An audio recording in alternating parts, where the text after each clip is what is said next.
What's up, guys? We're at the Boys and Girls Club in downtown Austin. It's an incredible facility with some incredible kids. They have so much potential. It's great to see their smiling faces. And today I'm going to talk about tech sales and what a career in tech sales looks like. Hopefully I can illuminate what's possible and get them excited so they can decide if they want to pursue a career in tech sales or not. Again, this facility is amazing, so let's go check it out. This is amazing. Feel like a kid again.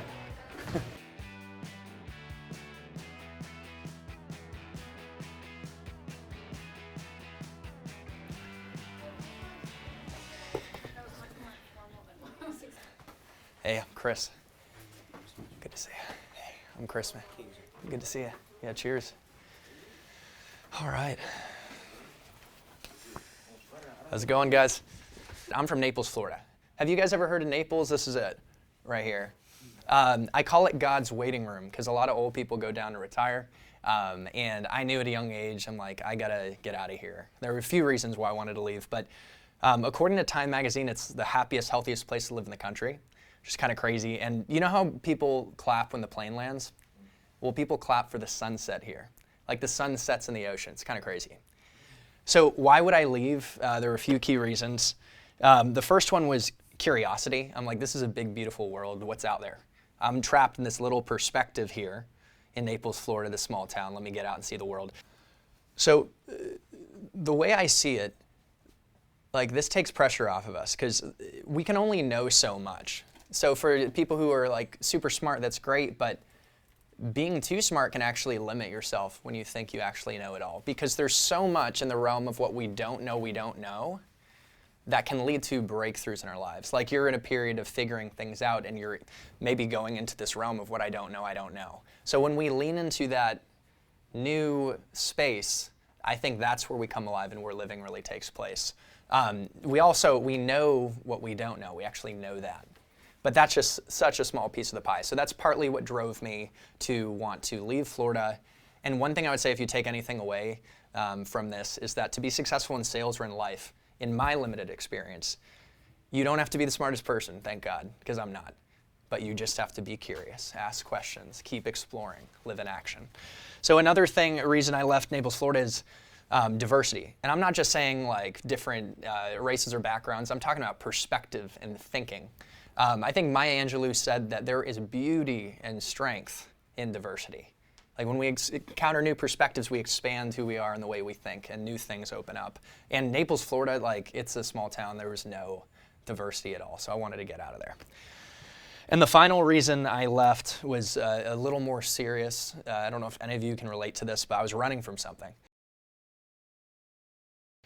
There was some trauma. I became this like anxious, nice guy, a little insecure, and that's okay. But what I found over time in working through that trauma, it actually became one of my strengths. And if you take anything else away too today, it's that our trauma can become our competitive advantage. Our biggest challenges can be opportunities if we choose to see them that way. Do you guys know Larry Bird?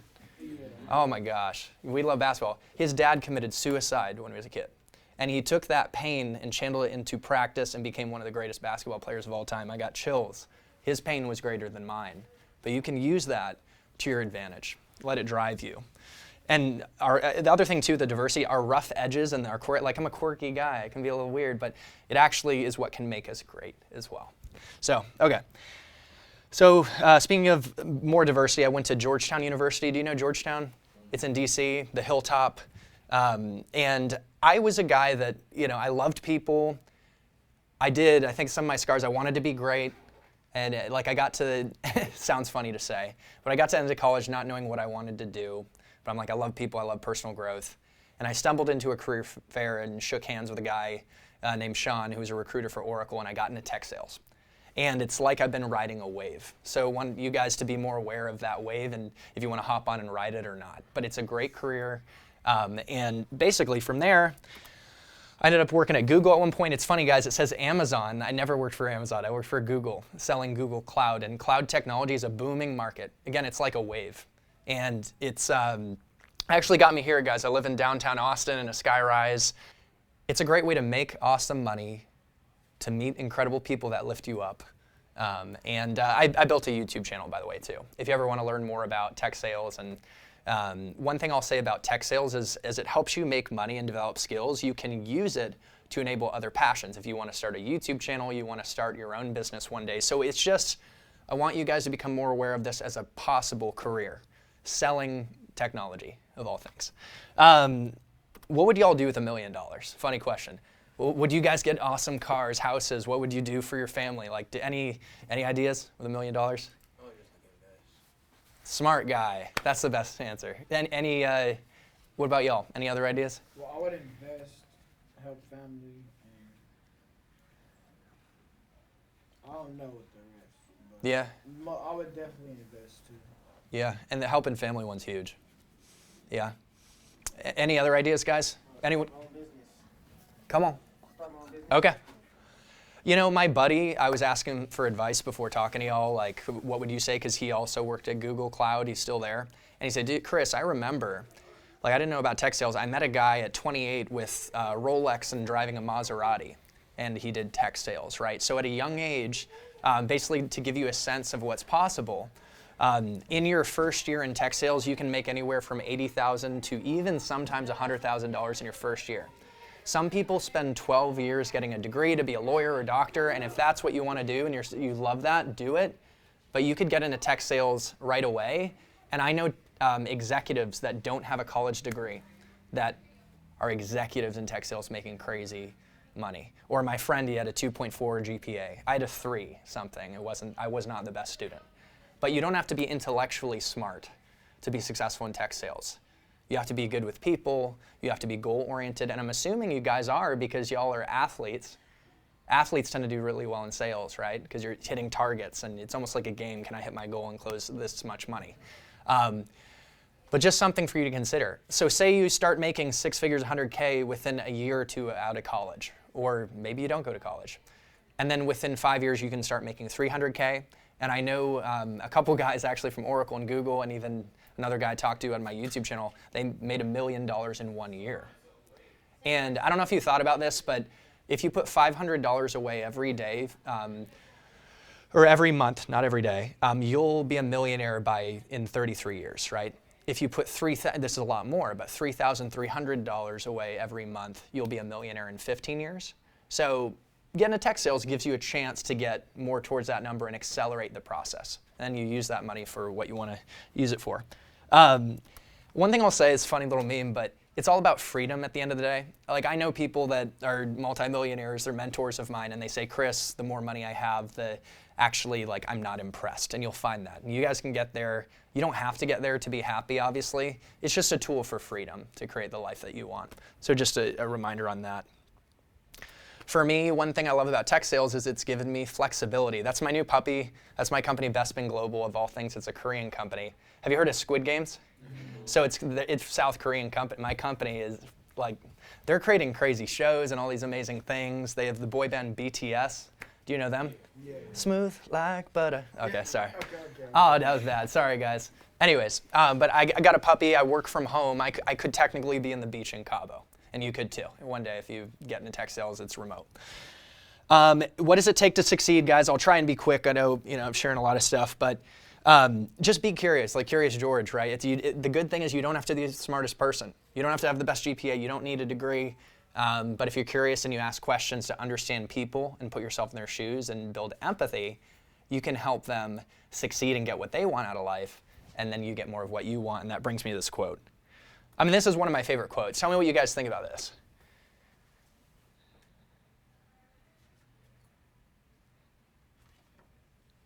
Any thoughts? This like sums up what sales is, honestly. You know? Any perspective? No pressure, but you'd say, Chris, move on if you want. No, looking at this now, I probably would not like understand it until I'm way older. Understood. Because the mindset I have now, if I look at this, I'm like, how does that even make sense? Got it. But I'm pretty sure like when I'm older and have a better understanding, then I'll get a way different look and understanding of what that actually says. That's a good. That makes sense. It makes total sense. That's a good response. And you know what? I don't know that I knew what this meant, but you know, the way I see it is, if you'll get all you want in life if you help enough other people get what they want. Like if I'm selling a product in sales and I'm working with someone at a company and they have it's my job to be a detective and find like what is their pain or problem. Like maybe they're a technical, I don't want to get too in the weeds, but what's a problem they have? If my solution can help them achieve or overcome the problem, or if my product can help them get a promotion, or like there's ways to understand what does this person need and how can what I'm selling help them. If you start a business, you know, maybe you're solving a specific problem. That's really what all businesses are. You invent a problem, or not invent, you're solving a problem, and the world rewards you like with money because its benefits a greater good. I know that's kind of philosophical, but that's an example of. And if you help other people in your life, like you help a friend get connected to someone or do something for them, eventually, in psychology, it's called the law of reciprocity. They will do something for you as well. But okay. This is just a concept, just quick slide, but think win-win. How can we win together? Like the example of, I sell my solution, I make money, but it also solves their problem, and that's a win-win. So you could apply that to any aspect of your life, you know. How can we win together? One thing about sales too, if you guys are athletes, I mean, it sounds like you're competitive, you have all it takes to be successful in sales. And this is actually a good framework, just maybe you're not in sales, but in life, around your goals, whatever they are. You might have you heard of SMART goals? No. Yeah, you've heard of it? Nice. Specific goals, measurable, achievable. Sometimes I set goals that are so big, we have to be dreamers, but something that is achievable and realistic and time-based. I think sometimes we don't. And in sales, there's some degree of pressure, but it's healthy. You have to close deals in a certain amount of time. You know, the business needs to keep going. So just this is something that we can learn in sales, and if you're good at this, you'll be successful. Just a quick concept. One thing a mentor told me, he's a professional speaker, he said all opportunities are tied to people. Who knows how we could all help each other? Maybe that job that you want one day is you get that job through, like, I'm just making an example, like your mom knows this person or a mentor of yours knows someone and they can get you the job. Like, I really think all opportunities are tied to people. And do you know, like, when like famous actors, they accept their awards, don't they always acknowledge other people? Yeah. So it's like we go further together, and sales is really that art of, again, you don't have to be smart, you just have to learn to understand people, connect with people. And by the way, I was going to throw out a few quick little tidbits, not to give you too much here, but how do you guys think about, like, how do you connect with someone? You know, like, what do you think it takes? Like, you know, like, say we don't know each other and we want to, and it's authentic, but how do you, like, build a relationship or win trust with someone? Oh, you're smart. Yeah. Any other thoughts? Talk out of them and get to know them. Yes. Exactly. Asking questions. You guys are smart. You're smart. You have what it takes to, if you can do these things, you can be successful in tech sales and make a lot of money. I'm serious. Like, it's pretty simple. Success is simple. It does also require us to do uncomfortable things, though. And so the only other thing I'll say is this is a psychology thing. It's called mirroring and matching. And so on top of listening, when you meet someone, match their style. I'm a high energy guy, but sometimes I'm talking to these executives, they're old people, you know, and maybe they're having a bad day. If they're having a bad day, and I was like, how's your day going? And all of a sudden I'm all cheery and positive, that's gonna annoy them. People tend to buy from people that seem similar and mirror and match. So I actually, how's your day? This is a bad day. You know what, I've had a tough day too. I've got a case of the Mondays. That's just an expression. You know what I'm saying? So mirroring and matching, even when we're talking, like you're putting your head, like maybe you sometimes we do it automatically, but that's like a subtle way to connect. And one way that, again, this is more tactical, getting into details, but one mistake I've made is thinking that by being nice, you connect with people, because that doesn't guarantee it. Sometimes it's more being respectful of their time. And being too nice can actually be a turnoff to people. So anyways, Almost done here. This is something that I think is really important. Olympic athletes, LeBron James, all the top athletes, like I think they manage their energy really well, and so do folks in tech sales and executives. People think time is money, and I guess it kind of is, but it's not really about managing your time. It's managing how you show up in key moments.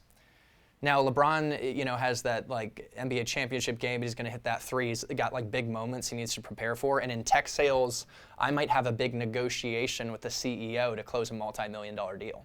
It's actually like, I might have that one thing today, but if I do that one thing, I could make a lot of money, and you could too, right? And so it's like almost like an Olympic athlete or LeBron James. You prepare, you meditate. I don't know have you guys ever tried meditation? Oh, yeah. You guys are sharp. I'm impressed. So there are tools like that to be present, to manage our energy. Exercise, as you know, exercise treats, like, kind of random, but I've had a depression before. Like, it treats depression or anxiety like better than any drug, and it puts us in a great state. So there are some things we can do. We can set intentions. Like, have you guys ever tried this? Like, maybe this is more so down the path, like when you're in business, but how do I want them to feel? How do I want to feel? What are my goals? Like, what questions am I going to ask? That's a lot of sales. It's like intentions. And I bet, do you think LeBron does that? Like, he's like, how do I want to feel? What am I going to do? He's practicing. That's all it is. And you know what? My buddy is a mental skills coach for the Arizona Diamondbacks. Do you know them? They're like a baseball team. And he said athletes are professional doers. Like they live in action. And sales is like that too, by the way. It's like the moment we get caught up in our head and are overanalyzing, the same in life. We're done. We hold ourselves back. But just do. It can get sloppy and messy. I've had people reject me, hang up. Hey, this is Chris calling from hung up, But that's a part of the process. So, and that leads me to, okay, only 2 more slides, guys. Thanks for bearing with me. Speaking of being rejected and things, like this is called the common denominator of success. This is a piece of sales literature, This guy, Albert Ian Gray, is a famous salesperson. And it says, I know you can read, right? But successful people make a habit of doing the uncomfortable things that failures are not willing to do. In tech sales, maybe it's I need to call a CEO that doesn't know me that's probably going to reject me. Because there's a chance I could sell them. And obviously, listen, if you can listen first, but yeah. Or I need to put in work and prepare. I need to not go party tonight. Sometimes I fall into that, but you know what I'm saying? To focus in. That's sacrifice. Do you have any thoughts on, like, in your life, areas where you've had opportunities to, like, make sacrifices or do uncomfortable things? Oh, yeah. Like, can you guys tell me about that?